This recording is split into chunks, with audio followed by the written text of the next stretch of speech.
ತುಂಬಾ ವೇಗವಾಗಿ ಹಾರೋ ಪಕ್ಷಿ ಯಾವುದು? ಯಾವ ಪಕ್ಷಿಗೆ ತುಂಬಾ ಅರ್ಜೆಂಟ್ ಇರತ್ತೋ ಅದು.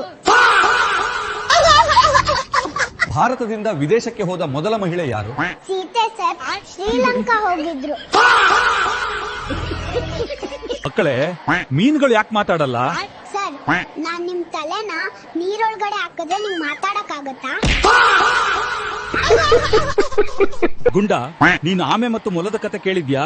ಹೌದು ಸರ್, ಕೇಳಿದ್ದೀನಿ. ಆ ಕಥೆಯಿಂದ ನೀನ್ ಏನ್ ಪಾಠ ಕಲ್ತೆ? ರೇಸ್ ಸೋತ್ರು ಪರವಾಗಿಲ್ಲ, ನಿದ್ದೆ ಮಾತ್ರ ಯಾವಾಗ್ಲೂ ಕಂಪ್ಲೀಟ್ ಆಗ್ಬೇಕು. ನೀರಲ್ಲಿ ವಾಸ ಮಾಡೋ 5 ಜೀವಿಗಳ ಹೆಸರು ಹೇಳು ಗುಂಡ. ಕಪ್ಪೆ ಸರ್. Very good. ಈಗ ಉಳಿದಿರೋ 4 ಪ್ರಾಣಿಗಳ ಹೆಸರು ಹೇಳು. ಕಪ್ಪೆಯ ಅಪ್ಪ, ಅಮ್ಮ, ಅಣ್ಣ ಮತ್ತೆ ತಂಗಿ. ಒಂದ್ ವಾರದಿಂದ ಸ್ಕೂಲ್ ಯಾಕೆ ಬಂದಿಲ್ಲ ಗುಂಡ? ಹೋದ್ ಜಾಗಕ್ಕೆ ಪದೇ ಪದೇ ಹೋದ್ರೆ ಮರ್ಯಾದೆ ಇರೋದಿಲ್ಲ ಅಂತ ನಮ್ಮಪ್ಪ ಹೇಳಿದ್ದಾರೆ ಸರ್. ಮನುಷ್ಯರಲ್ಲಿ ಬೇರೆ ಬೇರೆ ಟೈಪ್ ಬ್ಲಡ್ ಗ್ರೂಪ್ ಯಾಕಿರೋದು? ಸರ್, ಸೊಳ್ಳೆ ತುಂಬಾ ಫ್ಲೇವರ್ಸ್ ರಕ್ತ ಸಿಗ್ಲಿ ಅಂತ.